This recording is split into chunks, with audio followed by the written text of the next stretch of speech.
अस्सलाम वालेकुम everyone and welcome to another video. आज का हमारा टॉपिक है टाइप ऑफ एब्जॉर्प्शन। हम अपनी पिछली वीडियो में एब्जॉर्प्शन की बेसिक्स डिस्कस कर चुके हैं and now we are moving towards the types of absorption. तो डिफरेंट तरह के मैकेनिज़म्स होते हैं for a drug to be transported. तो उसमें हमारे पास 4 टाइप्स हैं एब्जॉर्प्शन की। यहाँ पे हम लिखते हैं first is passive diffusion, passive और simple diffusion. Second is facilitated diffusion.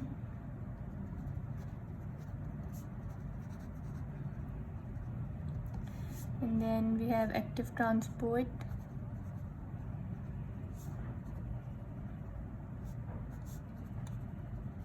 Active transport, and then last one is pinocytosis. तो ये 4 टाइप्स हमने यहाँ पे लिख दिए हैं।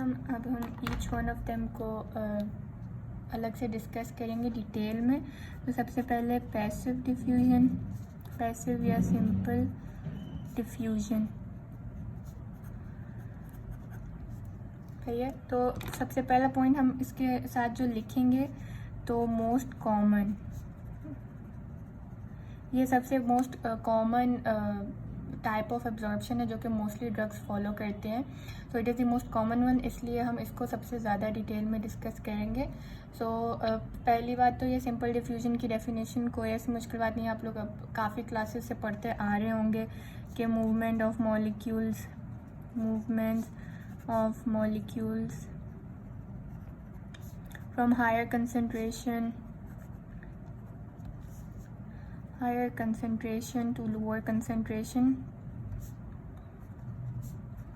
to lower concentration and no simple passive इसको इसलिए कहते हैं because no energy required and no carrier protein required and non saturable process है। ठीक है, ये हमने इसको डिफाइन कर दिया है। अब अगर फैक्टर देखा जाए एक तो कंसंट्रेशन ग्रेडियंट हम यहाँ लिखते हैं, फिर आपको मैं बताती हूँ क्या है। Concentration gradient is the factor which determines the route and rate of diffusion। अब इस पॉइंट का मतलब ये है कि जो मैंने यहाँ पे लिखा है कि the concentration gradient is the factor which determines the route and rate of distribution. Route and rate वो इसलिए कंसंट्रेशन ग्रेडियंट, क्योंकि concentration difference in concentration gradient है, इस वजह से ही डिफ्यूजन हो रही है। तो फॉर एग्जांपल ये हमारी लिपिड बाइलेयर है, हमारी सेल मेम्ब्रेन है, और यहाँ पे ऊपर है 100 मिलीग्राम ड्रग पड़ी हुई है और यहाँ 0 मिलीग्राम है। तो ऐसी बात है, अब यहाँ 100 है और यहाँ 0 है, तो डिफ्यूजन बहुत ज़्यादा फास्ट होगी। Higher concentration to lower concentration जो कि सिंपल डिफ्यूजन है, तो वो बहुत जल्दी होगी क्योंकि यहाँ 100 है और यहाँ 0 है। और डिफ्यूजन है क्या, movement from higher concentration to lower concentration, तो वो हायर से लोअर में बहुत जल्दी डिफ्यूज़ होगी। तो रेट ऑफ डिफ्यूजन इस केस में जो है वो हमारे पास फास्टेस्ट होगी। ठीक है। दूसरा, अगर हम दूसरी एग्जांपल लें, यहाँ हमारे पास 100 मिलीग्राम है सेल मेम्ब्रेन के ऊपर और सेल मेम्ब्रेन में 50 है।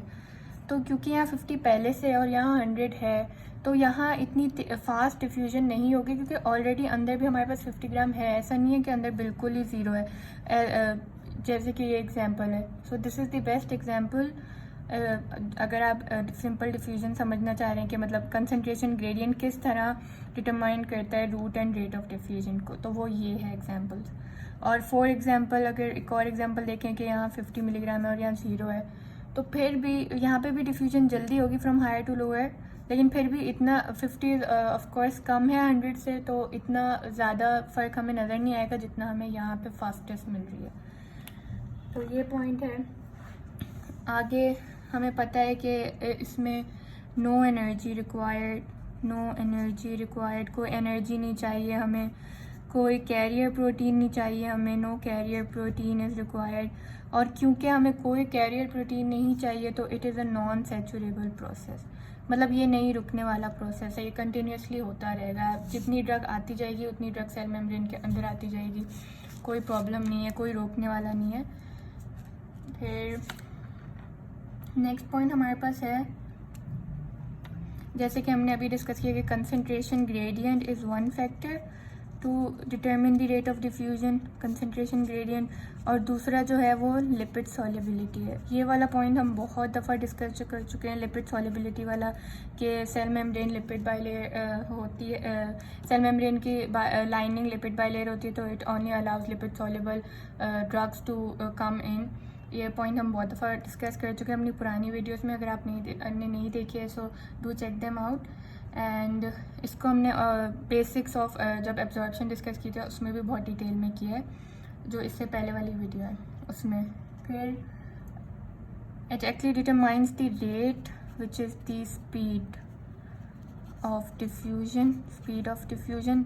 जैसे कि मैंने आपको यहाँ एग्जांपल देके समझाया है, ये वही बात है कि कंसंट्रेशन ग्रेडियंट और लिपिड सॉल्युबिलिटी डिपेंड करती है स्पीड पे। जितनी लिपिड सॉल्युबल होगी उतनी जल्दी सेल मेम्ब्रेन के अंदर जाएगी, जितनी कम होगी उतनी ज़्यादा मुश्किल होगी।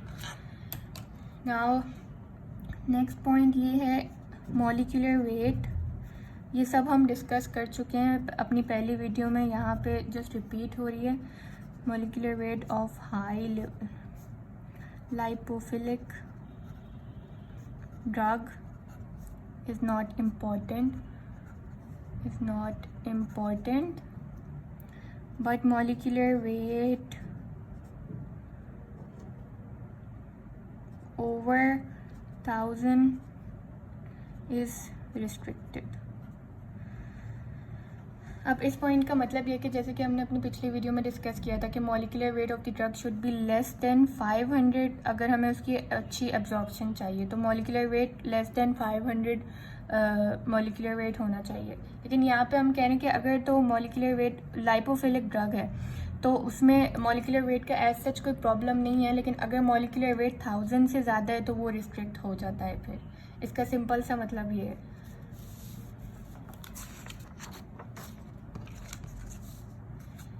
And now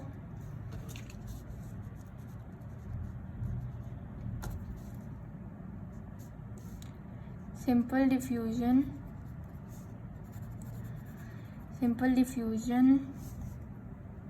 of drugs that are not lipophilic, जैसे कि हमने डिस्कस किया है कि लाइपोफिलिक ड्रग्स ही एब्जॉर्ब हो रही होती हैं ज़्यादा। तो जो ड्रग्स लाइपोफिलिक नहीं है उनकी हाई सॉल्युबिलिटी है, हाई सॉल्युबिलिटी इन वाटर है, वो हाइड्रोफिलिक है, वाटर लविंग है, हाई सॉल्युबिलिटी इन वाटर, तो वो किस तरह डिफ्यूज़ होंगी। अब हम ये पॉइंट डिस्कस कर चुके हैं अपनी पहली वीडियो में कि ऐसा नहीं है कि वो बिल्कुल भी नहीं होंगी, वो हो जाती हैं, but they need some carrier protein. लेकिन ये सिंपल डिफ्यूजन है। यहाँ पे हमने अभी डिस्कस किया कि यहाँ पे कोई कैरियर प्रोटीन नहीं होता। तो यहाँ पे किस तरह होती है, यहाँ पे होती है थ्रू, तो उनकी होती है थ्रू एक्वस पोर्स। अब ये एक्वस पोर्स का मतलब है कि पोर्स को आप प्रोटीन से कंफ्यूज मत कीजिएगा कि ठीक है, पोर्स अलग चीज़ होती है, प्रोटीन्स अलग चीज़ होती है। प्रोटीन्स कैरियर प्रोटीन्स होती हैं वो, लेकिन क्योंकि ये सिंपल डिफ्यूजन है, यहाँ पे हमने अभी डिस्कस किया है कि we don't need any carrier protein. यहाँ पे कोई कैरियर प्रोटीन नहीं होती, कोई एनर्जी नहीं होती, तो वो यहाँ पे कैरियर प्रोटीन नहीं होंगे। यहाँ पे सिंपल पोर्स होंगे जिनके थ्रू ये हाइड्रोफिलिक ड्रग्स पास कर जाएंगी। लेकिन उसकी शर्त ये है कि it should be small in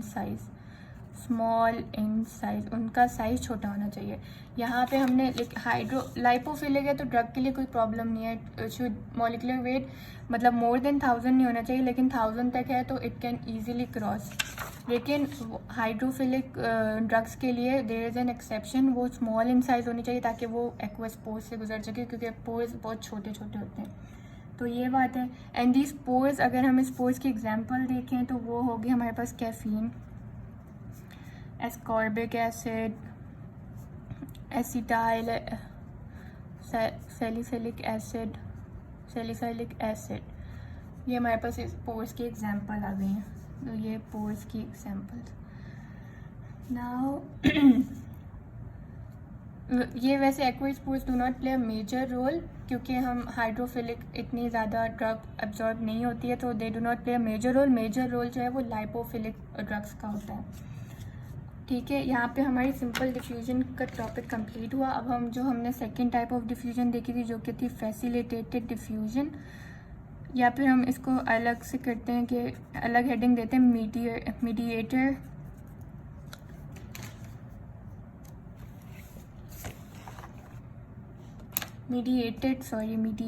लिखते हैं अगर हम मीडिएटेड ट्रांसपोर्ट। तो इसमें हमारे पास दो टाइप्स आ जाएंगी जो कि फैसिलिटेटेड होगी, क्योंकि मीडिएटेड का मतलब ये है कि कोई करवा रहा है। तो पहले हमारे पास फैसिलिटेटेड डिफ्यूजन हो जाएगी, क्योंकि इसमें भी हमें फैसिलिटेट का मतलब है कोई हमें चाहिए जो हमें अंदर लेके जाए, तो वो कैरियर प्रोटीन होगी। और दूसरी होती है एक्टिव ट्रांसपोर्ट। तो ये एक ब्रॉड हेडिंग हमने दे दी मीडिएटेड ट्रांसपोर्ट, तो उसमें ये दो टाइप्स आएंगी। देन ये दो अगेन टाइप्स ऑफ एब्जॉर्प्शन है। अभी हम फैसिलिटेटेड डिफ्यूजन को देख लेते हैं पहले। फैसिलिटेटेड डिफ्यूजन,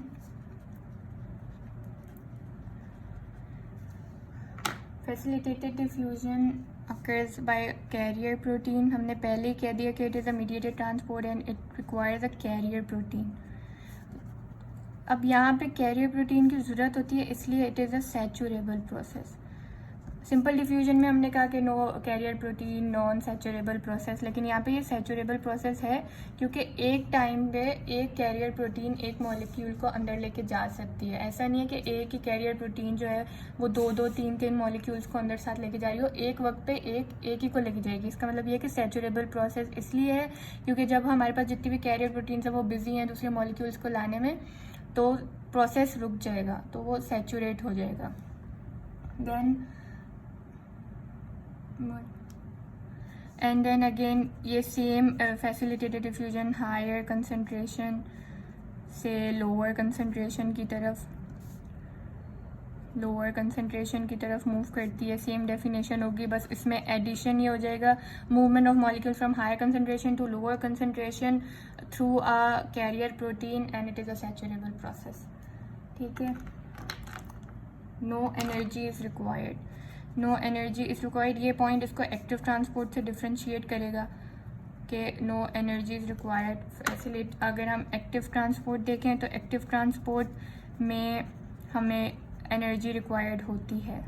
या active transport is quite different from both of them, not quite different. Simple diffusion से तो ये कम्प्लीटली डिफरेंट है, लेकिन फैसिलिटेटेड डिफ्यूजन में, क्योंकि फैसिलिटेटेड डिफ्यूजन में भी हमें कैरियर प्रोटीन चाहिए होती है और यहाँ पे भी हमें कैरियर प्रोटीन चाहिए होती है, तो इसमें और इसमें सिमिलरिटी ये है कि कैरियर प्रोटीन चाहिए होती है, और क्योंकि कैरियर प्रोटीन चाहिए होती है तो यहाँ पे सैचुरेबल प्रोसेस है ये।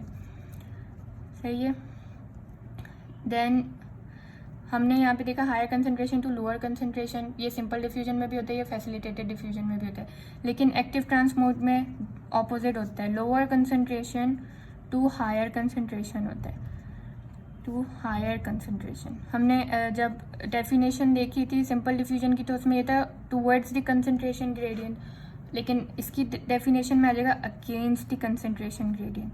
और क्योंकि ये अगेंस्ट द कंसंट्रेशन ग्रेडियंट है तो एनर्जी रिक्वायर्ड होगी, तो यहाँ पे हमें एनर्जी भी रिक्वायर्ड है। ये हम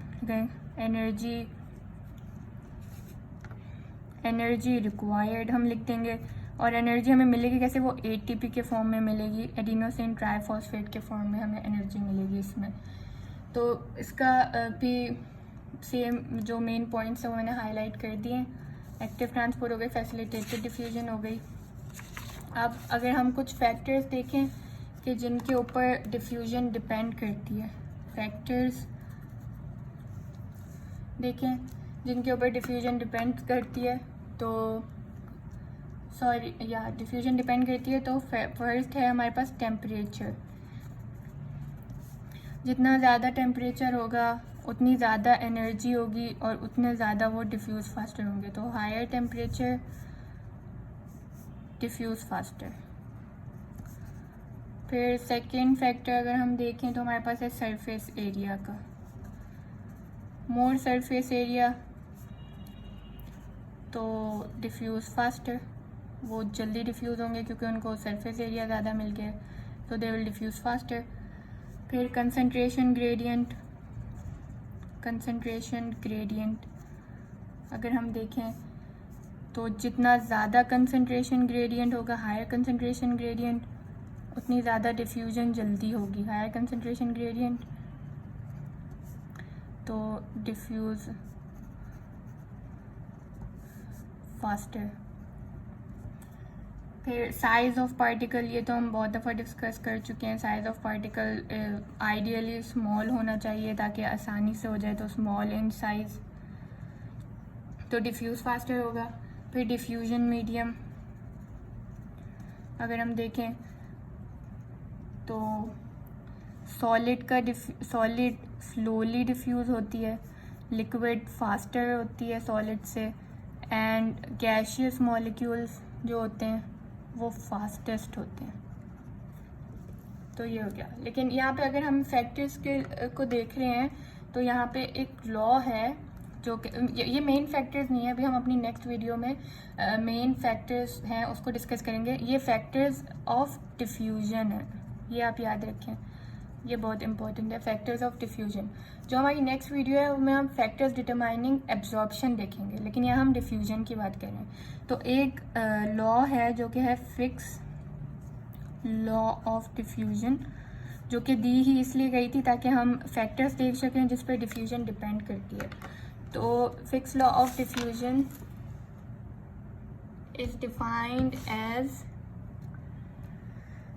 कि rate of diffusion is directly proportional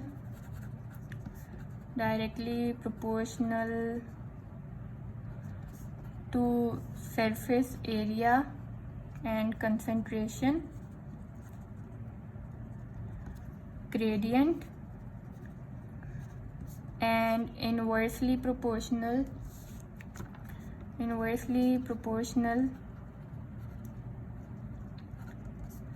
to thickness of the membrane। तो अगर हम फिक्स लॉ ऑफ डिफ्यूजन को मैथमेटिकली लिखें तो rate of diffusion is proportional to surface area and concentration gradient over and inversely proportional to thickness, तो inversely proportional to the thickness of membrane, cell membrane की। And in points को हम यहाँ पहले ही discuss कर चुके हैं कि हमने कहा जितना ज़्यादा सरफेस एरिया होगा it will diffuse faster, concentration gradient जितना ज़्यादा होगा it will diffuse faster, size जितना छोटा होगा इट विल डिफ्यूज़ फास्टर। तो ये थी फिक्स लॉ ऑफ डिफ्यूजन, यहाँ और यहाँ हम डिस्कस कर चुके हैं। अब हमारी नेक्स्ट वीडियो में जो है हम डिस्कस करेंगे फैक्टर्स डिटर्मिनिंग द एब्जॉर्प्शन। उसको आपने इससे कंफ्यूज नहीं करता, मैं फिर से मेंशन कर देती हूँ, this are factors affecting diffusion, and वो फैक्टर्स होंगे जो एब्जॉर्प्शन को डिफ्यूज़ करेंगे। तो see you in the next video and I hope you all get it. अल्लाह हाफिज़।